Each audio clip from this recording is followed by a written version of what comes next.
So today we are going to discuss a new reaction that is called Reimer-Tiemann reaction. बराबर है।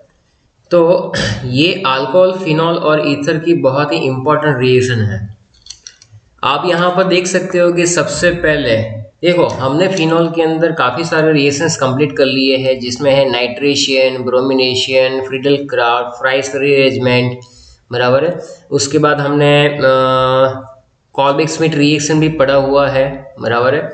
और आज हम लोग जो पढ़ने जा रहे हैं वो बहुत ही इम्पोर्टेंट रिएक्शन है। इसका मैंने पूरा डिटेल समझाया हुआ है ये वीडियो के अंदर, और ये बोर्ड की एग्जाम में ज़्यादा इम्पोर्टेंट रिएक्शन है और कॉम्पिटिटिव में तो है ही है। तो आप लोग क्या करेंगे, सबसे पहले मेरे साथ ये जो रिएक्शन है वो समझेंगे और लिखेंगे भी, बराबर है। यहाँ पर सबसे पहले मैं आपको ओरली बता दूं कि फिनॉल का रिएक्शन क्लोरोफॉर्म और NaOH के साथ जब होता है तो हमें लास्ट में जो मेन प्रोडक्ट मिलती है जिसका नाम है सैलिसाल्डिहाइड, बराबर है। तो अब मैं यहां से स्टार्ट करने जा रहा हूं। Here first of all phenol का रिएक्शन हमें करना है। अब देखो 340 kelvin is the temperature, chloroform और NaOH, ये दिमाग में फिक्स होना चाहिए, बराबर। तो ही आपको पता चलेगा कि एंड प्रोडक्ट कैसे मिलता है। यहाँ पर आप देख सकते हैं O- है और ये H+ है, यहाँ पर ये Na+ है और यहाँ पर ये जो OH- है। तो सबसे पहले यहाँ से निकलेगा H+ और यहाँ से निकलेगा OH-, बराबर। तो ये बन जाएगा वाटर, बराबर। और ये जाकर जुड़ेगा कहाँ पर, सीधा यहाँ से जुड़ेगा वो Na+ के साथ O-, बराबर। अब जो CHCl3 है उसमें से CHCl2, बराबर, वो जुड़ रहे कहाँ पर, ऑर्थो पोजीशन में। जी हाँ, इसके अंदर जो मैकेनिज्म आ रही है वो मैं समझाऊंगा तो आपको ज़्यादा पता चलेगा। तो यहाँ से आप देख सकते हैं कि -NaCl लिखा हुआ है और -H2 लिखा हुआ है। तो आप मान लो CHCl3 में से क्लोरीन ले लो, यहाँ से Na तो NaCl हो जाएगा, तो ये NaCl- लिखा हुआ है और H+ और OH- दे रहा है आपको वाटर मॉलिक्यूल। तो ये जो प्रोडक्ट मिलती है स्क्वायर ब्रैकेट में लिखी हुई, वो बेसिकली एक अनस्टेबल प्रोडक्ट है, अनस्टेबल है। इसका आगे रिएक्शन होता है 2 मोल्स ऑफ NaOH के साथ, तो यहाँ से 2 Na+ और यहाँ से 2 क्लोरीन, बराबर है, वो घूमने चले जाते हैं 2 NaCl के फॉर्म में, बराबर। और यहाँ पर जो 2 OH बचे वो अटैच हो गए CH के साथ, ओके। तो यहाँ पर एक आगे प्रोडक्ट मिला। अब एक कार्बन पे 2 OH यानी अनस्टेबल, बराबर, अनस्टेबल है ये भी। तो यहाँ से ज़्यादा देर तक ये भी नहीं टिकेगा। यहाँ से आप देख सकते हैं ये येलो वाली लाइन H और OH निकाल के यहाँ से क्या हो जाएगा, पानी का मॉलिक्यूल रिमूव हो जाएगा। तो यहाँ पर हमारा एक अल्डिहाइड ग्रुप बन गया CHO और O- Na+ as it is है। अब एसिडिक मीडियम में बेटा जब हम लोग HCl के साथ रिएक्शन करवाते हैं तो यहाँ से Cl और यहाँ से Na जो है वो -NaCl के फॉर्म में निकल जाता है और H जो है वो जुड़ जाता है कहाँ पर, यहाँ पर Na की जगह पर, और हमें मिलता है 2 हाइड्रोक्सी बेंजाल्डिहाइड जिसका नाम है सैलिसाल्डिहाइड। जी हाँ, सालासाली नहीं, सैलिसाल्डिहाइड, बराबर। थोड़ा सोचो, ये सालासाली नहीं है, सैलिसाल्डिहाइड है। सालासाली अल्डिहाइड करके भी आप याद कर सकते हो, याद रह जाएगा। तो सबसे पहले हमने क्या किया, फिनॉल लिया, फिनॉल के साथ क्लोरोफॉर्म, क्लोरोफॉर्म प्लस NaOH और 340 का लगा दिया तड़का। तड़का जब हम लोग लगा देते हैं तो O- और H+, फिनॉल पे क्या है बेटा, O- H+, वहां से H+ निकलेगा, बराबर है, और NaOH में से OH निकाल दो, तो O के साथ Na चला गया, बाकी बचा CHCl3, बराबर है। उसमें भी अगर हम लोग NaCl माइनस कर देंगे तो वो भी निकल जाएगा। यहाँ पर मोल प्रोपोर्शन चेंज हो सकता है, तो अनस्टेबल प्रोडक्ट मिलती है 2 NaOH के बाद 2 NaCl निकल जाएंगे, 2 क्लोरीन 2 Na, तो बचेगा CH के साथ 2 OH और आगे जाकर पानी का मॉलिक्यूल रिमूव हो जाएगा, तो CHO अल्डिहाइड बनेगा और लास्ट स्टेप के अंदर वहां पर मिलेगा सैलिसाल्डिहाइड। अब बोलोगे कि सर ये कैसे हो रहा है सब कुछ, ठंड रखो बेटा, अभी हम लोग मैकेनिज्म भी सीख रहे हैं। अभी इसकी जगह पर इफ इंस्टेड ऑफ क्लोरोफॉर्म, मान लो कि क्लोरोफॉर्म नहीं मिला, बराबर है, तो क्या लेकर आ गया, कार्बन टेट्राक्लोराइड। अगर ये यूज होता है तो salicylic acid is the major product. Yes, आपने सही सुना, सैलिसिलिक एसिड, बराबर है। पहले सालासाली अल्डिहाइड, अब सालासालिक एसिड बना। तो देखो इसमें मैकेनिज्म जो है नहीं करनी है, सब में मैग्नीशियम करने की जरूरत नहीं है। यहाँ पर हम लोगों ने क्या लिया हुआ बेटा, सबसे पहले फिनॉल। फिनॉल का CCl4 और NaOH के साथ जब हम लोग कर रहे हैं तो क्या कर रहे हैं, रिएक्शन करवा रहे हैं 340 डिग्री केल्विन पे। तो यहाँ पर O- और H+, तो यहाँ से H2 निकल जाएगा, HOH बराबर है, तो ये बना आपका H2O। NaCl भी रिमूव हो रहा है, NaCl भी जा रहा है, इसका मतलब कि यहाँ पर आप 2 NaOH भी ले सकते हो, बराबर है। एक O- Na+ तो ये लग गया यहाँ पर, और दूसरा जो यहाँ से क्लोरीन चले जाने के बाद जो स्पीसीज बचा था वो है CCl3। आगे 3 और NaOH के साथ जब रिएक्शन हो रहा है तो ये 3 क्लोरीन और ये 3 Na निकल जाएंगे, -3 NaCl। तो कितने OH बचेंगे, जी हाँ 3 OH। तो कार्बन के साथ ये 1, 2 और 3 OH जुड़ जाएंगे। अब यहाँ से आप देख सकते हो कि अगर H2O मॉलिक्यूल निकल भी जाता है तो हमारे पास बचता है OOH, so that is carboxylic acid. फिर से NaOH के साथ जब रिएक्शन करवाएंगे तो ये H+ जो है, ये H+ और ये OH- बना रहा है वाटर, और वहां पर Na आ गया। फिर लास्ट में 2 मोल्स ऑफ HCl के साथ जब रिएक्शन करेंगे हम लोग, HCl अकेला ही लिखते हैं, कई बार हर बार जरूरी नहीं कि 2 मोल्स ही लिखें।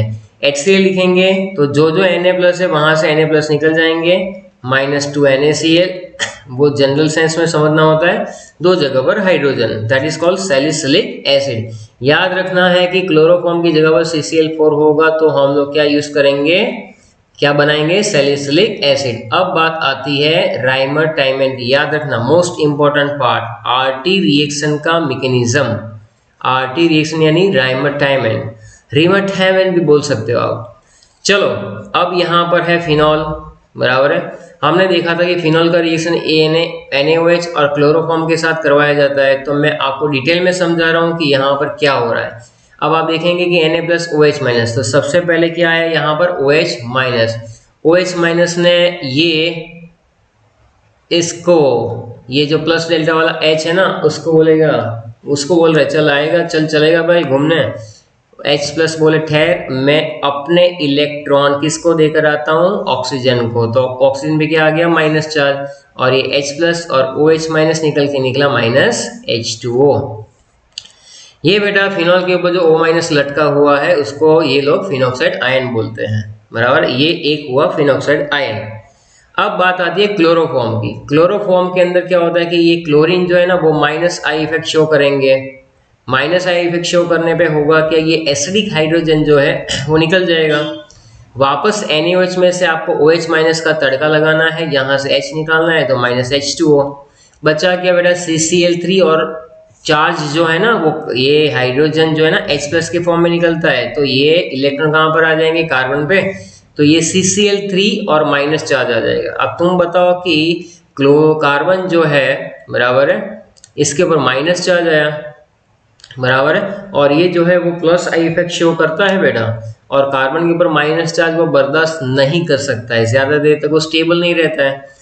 तो क्लोरीन अपने इलेक्ट्रॉन लेकर निकला। क्लोरीन तो ये चाहता था, क्योंकि क्लोरीन जो है ना बेटर लिविंग ग्रुप होता है, वो कार्बन को बोले तू टेंशन मत ले, तेरे ऊपर माइनस चार्ज हम लोग नहीं रखने देंगे। तो हुआ क्या कि क्लोरीन जो है वो इलेक्ट्रॉन लेकर निकले, बराबर।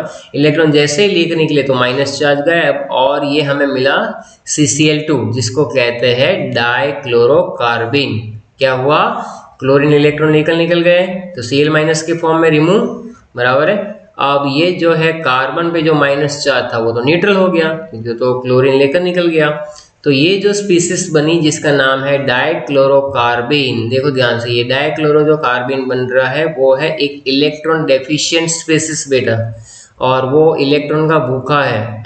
क्यों, क्योंकि आप देखो यहाँ पर ये बॉन्ड में येलो से डॉट कर रहा हूँ, 1 2 3 4 और 5 6, टोटल 6 इलेक्ट्रॉन है कार्बन के पास। इसका मतलब शॉर्ट ऑफ 2 इलेक्ट्रॉन। जिसके पास इलेक्ट्रॉन की शॉर्टेज वो इलेक्ट्रोफाइल, यानी कि E+। तो इलेक्ट्रोफाइल ऐसे बनता है, और E+ जो हमने एक बार सिखा दिया कि भाई इलेक्ट्रोफाइल है ये, बराबर है। तो शॉर्टेज ऑफ 2 इलेक्ट्रॉन है, which is a neutral electrophile. इसको क्या कहेंगे हम लोग, न्यूट्रल इलेक्ट्रोफाइल। चलो, तो न्यूट्रल इलेक्ट्रोफाइल तो हमें पता चल गया। अब क्या होगा आगे, अब दोनों को जोड़ेंगे। ये है फिनॉक्साइड आयन। फिनॉक्साइड आयन में ऑक्सीजन के ऊपर जो माइनस चार्ज होता है ना, वो ज्यादा देर तक वो भी बर्दाश्त तो नहीं करेगा, बराबर है, क्योंकि माइनस चार्ज की वजह से ये प्लस एम इफेक्ट शो करेगा। हाँ, ऑक्सीजन इलेक्ट्रोनेगेटिव है, हमें मालूम ही है कि ऑक्सीजन इलेक्ट्रोनेगेटिव है, लेकिन ऑक्सीजन के अकेला ऑक्सीजन वो इलेक्ट्रोनेगेटिव, लेकिन O माइनस तो वो माइनस चार्ज जो है वो क्या करेगा, देना चाहेगा, प्लस एम इफेक्ट शो करेगा। Mesomeric effect is dominant than inductive effect. यहाँ से ये जो इलेक्ट्रॉन ऑक्सीजन के ऊपर माइनस चार्ज है वो यहाँ पर अपना एक नया बॉन्ड बनाएगा, और ये पाई बॉन्ड जो है ना वो यहाँ पर शिफ्ट हो जाएगा, कहाँ पर, ऑर्थो पोजीशन में। इतना समझ में आ रहा है? अच्छा ठीक है, किसके साथ रिएक्शन करवाना है, CCl2 के साथ रिएक्शन करवाएंगे, which is better nucleophile, sorry better electrophile, neutral electrophile है, विच इज इलेक्ट्रॉन डेफिशिएंट, ये इलेक्ट्रॉन का भूखा है। जैसे ही यहाँ पर इलेक्ट्रॉन आते हैं, यहाँ पर डबल बॉन्ड बन गया और यहाँ पर इलेक्ट्रॉन आया, तो वो इलेक्ट्रॉन जो है ना वो CCl2 को अट्रैक्ट करेगा, तो वहां पर CCl2 जाकर अटैच हो गया, ये दोनों इलेक्ट्रॉन बॉन्ड बनाने में यूज हो गए, और ये चार्ज जो था वो माइनस यहाँ पर आ गया, हालांकि यहाँ पर एक हाइड्रोजन भी है, बराबर है। तो अब क्या होगा, ये कार्बन जो है आप देख सकते हो कि यहाँ कार्बन के ऊपर बॉन्डिंग जो है कितनी हो जाती है, तो वो हाइड्रोजन जो है ना कार्बन के ऊपर यहाँ पर क्या हो जाएगा, एक तो पहली बात ये कि ये CCl2 जो है वो बेटा ऑक्सीजन के साथ भी जुड़ सकता था और ये कार्बन पे भी जुड़ सकता था। देखो मैं जहां पर स्टार कर रहा हूँ, एक तो ये ऑक्सीजन के साथ भी अटैच हो सकता था और ये वाला जो कार्बन है वहां पर भी अटैच हो सकता था। तो क्यों वो ऑक्सीजन पे अटैच ना होते हुए कार्बन पे अटैच हुआ, तो उसका रीजन यहाँ पर मैंने शॉर्ट में समझाया हुआ है कि C- जो है, बराबर, C- is better nucleophile than O-। तो जैसे ये इलेक्ट्रॉन यहाँ पर आएंगे, ये जो न्यूक्लियोफाइल बनता है वो इस इलेक्ट्रोफाइल को अट्रैक्ट करके यहाँ पर ही अटैच करवा देता है ऑक्सीजन माइनस की कंपैरिजन में, बराबर है। इसलिए CCl2 कहाँ पर अटैच हुआ, ऑर्थो पोजीशन पे अटैच हो गया। अब ये हाइड्रोजन अपने इलेक्ट्रॉन यहाँ पर देगा तो यहाँ पर एक बॉन्ड बनेगा, तो ये कार्बन की कितनी हो जाएंगी, 1 2 3 4 5, पेंटावेलेंट तो होगा नहीं कि वो क्या हो जाएगा, उसकी एरोमेटिसिटी डिस्टर्ब हो जाएगी ना, एरोमेटिसिटी क्या हो जाएगी, डिस्टर्ब हो जाएगी बेटा। तो जैसे ही ये H यहाँ पर एक अपना H+ जो है ना वो तो निकल जाएगा, यहाँ से H+ के फॉर्म में निकलेगा वो, तो वापस ही ऑक्सीजन पे क्या हो जाएगा, ये ब्लू से जो मैं दिखा रहा हूँ ऑक्सीजन पे माइनस चार्ज आ जाएगा, तो यहाँ पर हुआ माइनस। जैसे ही ये H+ निकलता है तुरंत ही इसको ये C- वाला पकड़ लेता है, तो ये बन जाता है CHCl2। इस तरह से CHCl2 ऑर्थो पे आते हैं। फिर आगे रिएक्शन होता है 2NaOH के साथ, तो यहाँ से 2Na+, यहाँ से 2Cl- क्या निकल जाता है, 2NaCl, और ये जो 2 OH वहाँ पर बचे हैं वो जैसे ऊपर समझाया वैसे ही अनस्टेबल प्रोडक्ट एक मिलता है, यहाँ से इतना सा वाटर का मॉलिक्यूल निकल जाएगा तो वो स्टेबल हो जाएगा, क्योंकि यहाँ पर अब एल्डिहाइड बन चुका है, और लास्ट में H+ जो है वो यहाँ पर माइनस चार्ज को नलीफाई करेगा और हमें मिलेगा सैलिसाल्डिहाइड, बराबर, सैलिसाल्डिहाइड, यानी कि क्या कहते हैं इसको, 2-हाइड्रोक्सी बेंजाल्डिहाइड भी कहेंगे, क्या कहेंगे, 2-हाइड्रोक्सी बेंजाल्डिहाइड। अब देखो आपने ये देखा कि फिनोल का जब हमने किया तो CHO ऑर्थो पे आया, तो CHO तो पैरा पे भी जा सकता था, क्यों ऑर्थो पे ही आया, तो इसका रीजन यहाँ पर है कि भाई यहाँ इंट्रा मॉलिक्यूलर हाइड्रोजन बॉन्ड बन रहा है। So in above reaction what is the question, ortho product is more than para product. Why? Because when phenol is undergo Riemann-Hammond reaction, CHO यहाँ पर ही अटैच हो रहा है, तो आप देख सकते हो कि यहाँ पर ये पास में जो एल्डिहाइड है इसमें ये प्लस डेल्टा है, ये माइनस डेल्टा है, तो इन दोनों के बीच में क्या होगा, इंट्रामोलिकुलर हाइड्रोजन बॉन्डिंग बनेगा, मजबूत गठबंधन, तो ये स्टेबल प्रोडक्ट बना देता है। इसलिए एक तो ये रीजन है कि ऑर्थो पे आ रहा है। दूसरा रीजन क्या हो सकता है कि जब ये फिनोक्साइड आयन बनता है, ये आयन H जो पहले H था, बराबर, फिर O- आया यानी ये फिनोक्साइड आयन बन गया, तो फिनोक्साइड आयन पे जब CCl2 अटैक करता है तो पहली बात ऑक्सीजन जो है ना वो प्लस M इफेक्ट शो करता है, यानी रेजोनेंस, तो उससे क्या होता है कि इलेक्ट्रॉन मिलने की प्रोबेबिलिटी ऑर्थो और पैरा पे सिमिलर होती है, क्योंकि आपने देखा होगा कि ये इलेक्ट्रॉन यहाँ पर आएगा, फिर यहाँ पर क्या हो जाएगा, ये यहाँ पर ऐसे रेजोनेंस में घूमता रहे, फिर जैसे ये इलेक्ट्रॉन यहाँ पर नया बॉन्ड बनाएगा तो ये यहाँ पर आएगा, फिर जैसे ये इलेक्ट्रॉन जो है आगे घूमेंगे, इस तरह से ये रेजोनेंस आपने किया हुआ है, बार बार सिखाने की जरूरत नहीं है। तो ऐसे केसेस के अंदर होगा क्या कि यहाँ पर ये जो है ना, ये जो है सेकंड पोजीशन पे, फोर्थ और सिक्स पे इलेक्ट्रॉन की डेंसिटी बढ़ेगी बेटा। The electron density increases at ortho and para position. But अब देखो, plus I effect decrease with the distance, बराबर है। तो ये जो इफेक्ट है, ये O माइनस जो है वो दोनों इफेक्ट शो कर रहा है बेटा, प्लस M भी कर रहा है और प्लस I भी कर रहा है। O माइनस प्लस I करते हैं, ऑक्सीजन जो है वो अलग बात है, O माइनस अलग बात है, बराबर। तो प्लस I इफेक्ट क्या करता है, इलेक्ट्रॉन की डेंसिटी को बढ़ाता है। लेकिन जैसे जैसे 2 4 6 में 4 पे और 6 पे जाता है तो डिस्टेंस बढ़ने से इलेक्ट्रॉन की डेंसिटी कम हो जाती है। So plus I effect decrease with distance, so we can say that electron density at ortho position is more compared to para position, is more than para position। बस इतना लिख लो चलेगा। नेक्स्ट रिएक्शन है callback Smith reaction. देखो मैंने आपको callback Smith पहले भी करवाया हुआ है, लेकिन एनसीईआरटी के हिसाब से मैं आपको फिर से बता देता हूँ। ये है फिनॉल, फिनॉल का आप NaOH के साथ रिएक्शन करवा दो -H2O, तो ये बनाएगा सोडियम फिनॉक्साइड, सोडियम फिनॉक्साइड। जब इसका कार्बन डाइऑक्साइड के साथ रिएक्शन करवाते हो स्टेप 1 और स्टेप 2 में H+ के साथ करवा देते हो तो आपको लास्ट में मिलेगा 2 हाइड्रोक्सी बेंजोइक एसिड। या तो इसको 2 हाइड्रोक्सी बेंजोइक एसिड कह दो क्योंकि सेकंड नंबर पे है, या तो उसको कह दो सैलिसाइलिक एसिड। क्या नाम दे देंगे, सैलिसाइलिक एसिड। अब इसके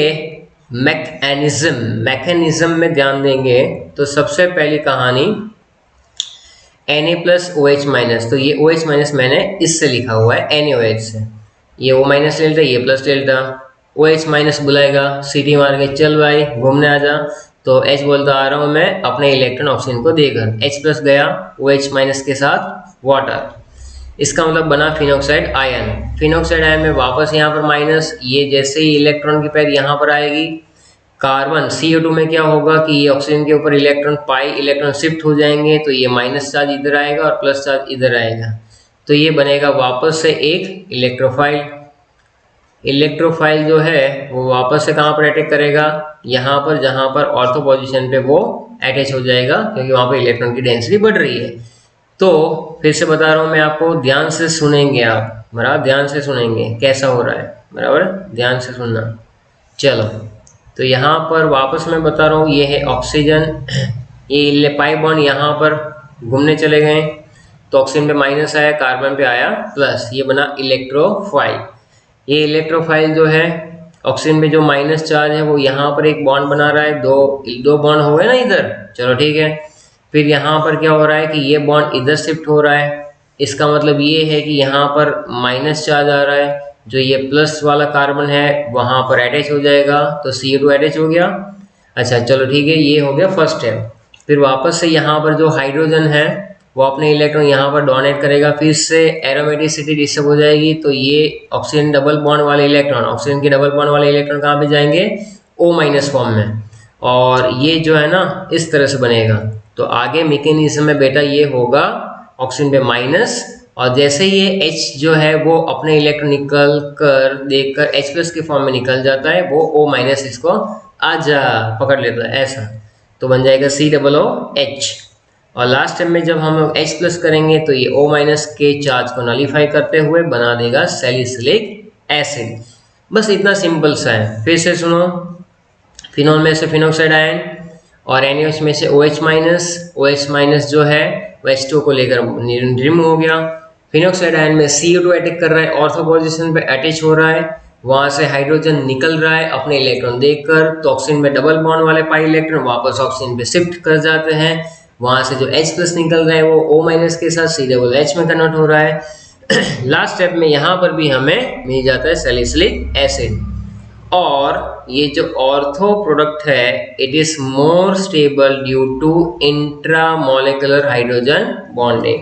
चलो ठीक है, इतना हो गया। अब मैं आपको करवा रहा हूँ कंडेंसेशन विथ थैलिक एनहाइड्रेट। देखो ये कुछ एक्स्ट्रा रिएक्शन है जिसको जानना और लिखना ज़रूरी है। तो सबसे पहले यहाँ पर मैंने ड्रॉ किया है थैलिक एनहाइड्राइड बेटा। ये देखो, ये जो सब्सटेंस है ना, इतना ऊपर वाला, ये तो नीचे वाले दो फिनॉल हैं, ऊपर वाला जो है उसका नाम क्या है, पथेलिक नहीं बोलते, पथेलिक पथेलिक नहीं करेगा, थैलिक एनहाइड्राइड। नीचे है फिनॉल, फिनॉल में यहाँ के हाइड्रोजन और यहाँ का ऑक्सीजन, तो ये गया पानी का मॉलिक्यूल रिमूव हो जाएगा in the presence of concentrate H2SO4। और जो हमें सामने मिलता है ना, वो आप 2 बूंद जिंदगी की जहां पर डालते हो ना एसिड बेस टाइट्रेशन में, वो है। जी हाँ, सही सुना आपने, इसको कहते हैं फिनोल्फथैलीन। क्या कहेंगे, फिनोल्फथैलीन, फिनोल्फथैलीन ऐसा। चलो, ये हो जाएगा एक extra reaction. Then we are moving on next, that is called miscellaneous reaction. कुछ होते हैं ना टपोरी टाइप रिएक्शन, जिसको कहते हैं मिसलेनियस। पहली बात याद रखनी है, phenol give violet colour with phenol है, sorry phenol give violet colour with neutral FeCl3 with neutral. ये काट देना भाई, ये काटो, क्या लिखा है यहाँ पर, गलत है ये।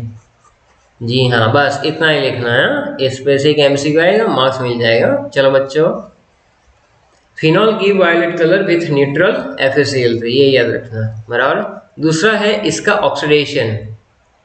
तो फिनॉल का जब ऑक्सीडेशन करते हो तो क्या आता है, ऑक्सीडेशन करेंगे, फिनॉल का करेंगे, चलो ठीक है। ऑक्सीडाइजिंग एजेंट कौन सा, पोटेशियम डाइक्रोमेट और H2SO4। इसकी प्रेजेंस में जब रिएक्शन ये होता है ना, तो यहाँ ऑक्सीजन तो मिलता रहता है, तो यहाँ से हाइड्रोजन होता है ना, ये 2 हाइड्रोजन रिमूव हो जाएंगे, removal of hydrogen and addition of oxygen. यहाँ से एक ऑक्सीजन यहाँ पर जुड़ जाएगा। तो इस तरह से जो प्रोडक्ट मिलती है उसको हम लोग क्या नाम देते हैं, दैट इज कॉल्ड बेंजोक्विनोन, या तो पैराबेंजोक्विनोन भी बोलते हैं। और देखो 6 कार्बन है, इसको क्या कहते हैं, सिर्फ 6 कार्बन का ऐसा होता तो साइक्लोहेक्सेन लिखते हैं हम लोग, बराबर। यहाँ पर ऐसा होता तो साइक्लोहेक्साडाइन, यहाँ पर डबल बॉन्ड आ गया तो साइक्लोहेक्साडाइन और डायोन भी लिखेंगे क्योंकि 2 बार कीटोन है। तो इसी तरह से इसका भी नॉमेनक्लेचर होगा। तो क्या लिखेंगे बेटा, पहले लिखोगे आप साइक्लोहेक्सा, नाम दे दो 2,5-डाइईन। तो यहाँ पर 1, 2, 3, 4 एंड 5 एंड 6 कहाँ पर डबल बॉन्ड आ रहे हैं, सेकंड पे एंड फिफ्थ पे। तो साइक्लोहेक्सा 2,5-डाइईन 1 और 4 पे डबल बॉन्ड ऑक्सीजन के साथ, तो 1,4-डायोन। क्या लिखेंगे, 1,4-डायोन, बराबर। तो ये कुछ मिसलेनियस रिएक्शन है फिनॉल के, बराबर, जो आप वहाँ पर मेंशन कर सकते हो। एक और है, मैं आपको यहाँ पर ऐड करवा देता हूँ, लिखो रिडक्शन। जी हाँ, तो फिनॉल का जब रिडक्शन किया जाता है, इन रिडक्शन का मतलब एडिशन ऑफ हाइड्रोजन, और कैटालिस्ट ले लेते हैं निकल, बराबर। तो क्या प्रोडक्ट मिलेगी बताओ, रिडक्शन करेंगे तो क्या होगा, यहाँ पर देखो, यहाँ पर होता है क्या, ये जो है ना, ये रिंग, इसको हटाओ और इसकी जगह पर ऐसे डबल बॉन्ड लिखो, 1, 2, 3। तो बस जहाँ जहाँ डबल बॉन्ड है वहाँ पर हर एक जगह पर क्या आ जाएगा, हाइड्रोजन अटैच हो जाएगा। और फिनॉल के रिडक्शन पे आपको मिलेगा साइक्लोहेक्सेनॉल। क्या मिलेगा, साइक्लोहेक्सेनॉल, बराबर। इतना टेस्ट है, सारे के सारे टेस्ट हमने किए हुए हैं। उसके बाद आयोडोफॉर्म टेस्ट है, विक्टर मेयर टेस्ट है, इसमें से जो जो होंगे वो हम लोग आगे करेंगे। Distinction between alcohol and phenols जो है वो भी करना है, बराबर। लेकिन मैं चाहता हूँ कि अब हम लोग ईथर स्टार्ट कर दें। फिनॉल यहाँ पर ख़त्म हो रहा है, ईथर्स की प्रिपरेशन कर लेते हैं और उसके रिएक्शन सीख लेते हैं पहले, बराबर है। दैट्स इट, उसके बाद जो बचेगा वो हम कर लेंगे, बराबर। तो यहाँ तक का जो है कंटेंट, इसको अच्छे से लर्न कीजिए, बराबर है, लिख लिख के लर्न कर ले, क्योंकि नेक्स्ट लेक्चर में हम लोग ईथर से स्टार्ट कर रहे हैं। Thank you very much.